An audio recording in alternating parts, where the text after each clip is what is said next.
Hi. Majority of the OET aspirants have raised concerns regarding the difficulty level or how challenging the listening and reading modules are. But if you look at the most recent trends, especially the exams that happened in August, there has been a shift or a change in this, and students find these days writing also a bit challenging. So in today's discussion, I have Roshni with me, and we will be taking you through a recent case note, OET writing for nurses, the exam that happened on August 17th, and we will discuss what were the challenging aspects for students and how to overcome those challenges. So let's get straight with the discussion. Okay. So thank you, Roshni. Okay, so the case note that happened on the August 17th, it was a referral letter. Yes, right? it was a referral letter. Could you brief us a bit more about what the writing task was about, who the reader was? Yes, ma'am. So understanding the writing task is really important because the essence and flavor of the letter is primarily decided by what the writing task says. So here the writing task says that you have to write letter to the community nursing director. So based on the reader, we need to make a decision whether we should be requesting the reader to directly provide the services to our patient, or maybe he or she has to make some arrangements for the same. Here the requirement of the patient is PICC care and monitoring, and our reader being the community nursing director, we should not be directly requesting the reader to provide the service, rather making arrangements for the same. Well, I think that was the area where majority of the students would have been confused. Yes. Because we've seen a lot of letters where you have to write a letter to the community nurse, wherein you can directly ask them to provide whatever care and services required. But in this case, a letter being written to the director, yes, you need to make your choices right there. Exactly. And having said that, let's also look at the plan that is given in the case note. Now, just to understand this better, let me just take the case note with me. And if you look at the part right about the writing task, which is the plan, there are 4 different points given here. Now, keeping in mind that we are writing to the community nurse director, which of these 4 points will be relevant in that case? Let's say the first point is community nurse should provide care and monitor the PICC line once weekly. The second point speaks about changing the dressing weekly once. And yes, in brackets also there's some information given. The third point is about the next chemotherapy session. So there's an appointment date given, and also about the removal of the PICC.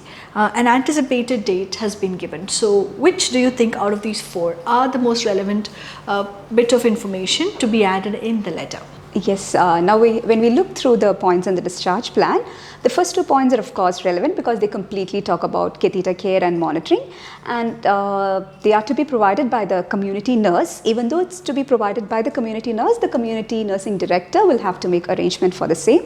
So definitely they are to be included in the letter. Then considering the third point regarding the next chemotherapy session, that is also relevant because the catheter is inserted to the patient for the purpose of administering this chemotherapy drugs. So that is also a piece of information to the reader.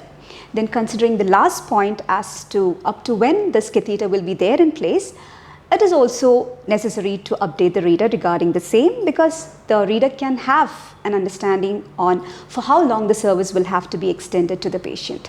So I would say that all the 4 points from the discharge plan are relevant. Yes, Roshni, rightly said. All the 4 are important and very relevant, as a reader is also the community nursing director. But like you mentioned, the problem, I think the area where students probably would have been confused is most often these letters are to the community nurse, and it's easy because you can tell them, okay, do this and do that. I mean, of course you have to request, but here it is being addressed to the director, who will be ensuring or making the relevant necessary arrangements to have these services provided. So that probably would have been an area of confusion for students, because I remember some of them calling up and saying that it was an unknown case and it was challenging. And like I was wondering, unknown cases are, I mean, that's quite often asked in a case note, and why would that be challenging? But then when we replicated this case note and we took the effort, the teachers took the effort to contact students and get the case notes in place in one piece, that's when the thing came to light that this probably would have been an area that confused them. And of course, the other aspect that students are worried about, this is a case note, like you can see, it's quite in detail. Like you have the treatment record for November 2023, and then it goes on to December 23 and then Jan. So there's a lot of information. Multiple dates and a lot of points under each. Exactly, and that again would have been an area where students were like, which ones to choose? Exactly. And even if I choose something that is relevant, how do I write it? Exactly. Because you need to ensure that your writing is concise. Yes. At the same time, it has to be clear.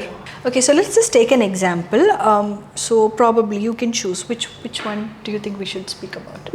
Maybe the details under 19th December. Okay, so under 19th December, we have information that says the subjective, and it says nervousness, fear of cannulation, and the objective, difficult to locate vein, successful after 3 attempts. So let's assume that we've chosen these as relevant information. Yes. Now, Roshni, if you could tell us, how can I transform it into proper sentences? Okay, ma'am. When it comes to subjective and objective data from December 19th, like it has already happened, but still we need to convey the gist of the same to the reader. So under subjective data, it's given that the patient was nervous and had fear of cannulation. Right. So we don't need to include both of these because both of them generally conveys the same meaning. Right. So we can simply say that the patient had fear of cannulation. And moving on to the objective data, it says that like there were multiple attempts. Yeah, difficult to it was locate difficult vein, to locate successful vein, after 3 successful after 3 attempts. So just to convey the idea in a summarized way, we can simply say that locating the vein was challenging. Right. Yeah. So what we need to understand is that we don't have to go into the detailing if the reader is not going to really benefit out of it, but at the same time we have to give the gist of it so that we are providing a justification to the reader on to what prompted us into this PICC insertion. Right. Yeah, so that's another area where students find it really challenging, transforming these case notes into very crisp but clear and grammatically perfect sentences. Yes. Well, so that's how we go about teaching OET. Whether it be online or offline, we have this kind of detailed discussion for all the case notes that we provide. And I think the best part is the effort we take to replicate all the recent case notes from the exams and ensure that students have sufficient practice of the same. Yes. And at the same time, we go into these individual corrections. So students get the opportunity to go to a personal trainer, get their letter corrected, get the feedback on the spot. Yes. We have these discussions where we discuss the most, let's say, apt sample for a letter and the different approaches that you can have to a case note, right? Exactly. And the students are always updated about the recent trends in writing because of this replication. That's really true. So that was a replicated case note of August 17th, and how did you find the discussion? Ma'am, before we conclude, what about the idea of putting forward a challenge to our viewers? Oh, that's interesting. What challenge? As in, shall we invite sample letters? Oh, great, brilliant. So yes, you've just seen our discussion on the case note, and you also have look at the entire case note, and here is an open challenge to all of you, all viewers out there. We are inviting sample letters that you write on your own, of course, and you can post it as comments in this video, and the two of us will definitely take a look at each of your sample, and if possible we'll also try and give you feedback on the same. So yes, the challenge is open and we're looking for sample responses. Yes, so we're all excited and looking forward for a lot of sample letters. Right, so start writing right away and post your comments. Thank you for watching the video. Thank you. MedCity International Academy. Trusted hands forever.